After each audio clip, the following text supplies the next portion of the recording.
Yo, so kind of a follow-up to my work-life balance video that I made yesterday.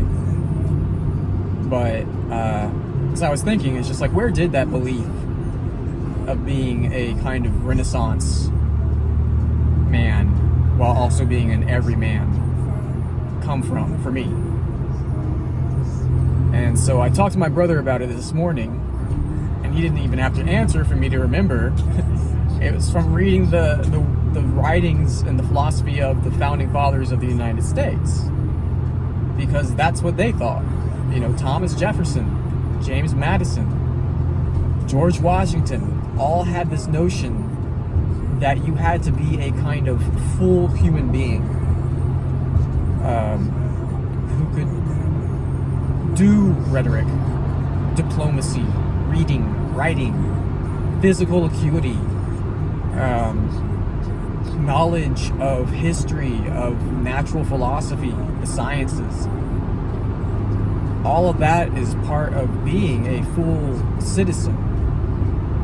And an education is supposed to not just give you tools for a job, it's supposed to inculcate you. It is, teaching of an ideology. It just is. There's no way around it.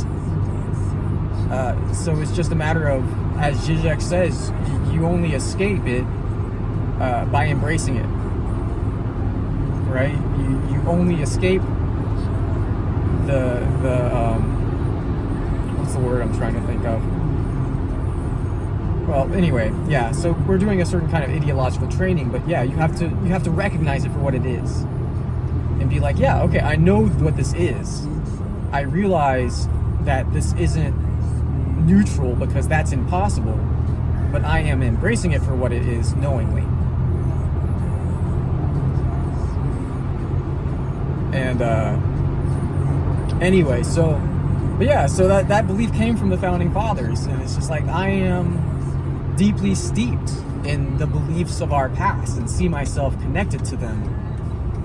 And it's kind of weird because I feel like the people who have that kind of sense of connection tend to be right-wingers.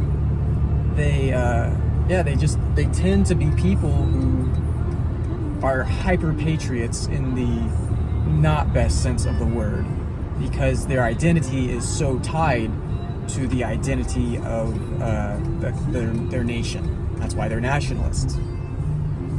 They're incapable of existing independently of that. Whereas on the other side of things, we seem to have people, and this is gross generalizations, but nowadays the people I talk to who are more left-leaning, they tend to be, or liberal-leaning, they tend to not have as much of an interest in reading about the founding fathers or of American history and that kind of thing. And maybe I just don't have the right circles, but that's the way forward, in a sense. I deeply agree with the founding fathers on that you have to have full citizens who have a broad range of knowledge and interests, and do not simply bifurcate their lives into work and then life, which anything you do at that point, well, it's just a hobby, right? So you're becoming a full knowledgeable citizen isn't, exemplifying virtue. It's just, oh, that's what he does for his hobby. It kind of is deeply tied to the idea of nothing being sacred anymore, but man, that's a whole different talk. These videos are so hard for me. I really need to become a better essayist or something, because they're just kind of rambling and, well, you've seen me. No, you haven't. No one has. Except for all those people that watched the time I was drunk on yogurt soju. Number 3, for some reason, got popular. Yeah, okay. Have a nice day. No, rant over. That's what I say. Rant over. Smack.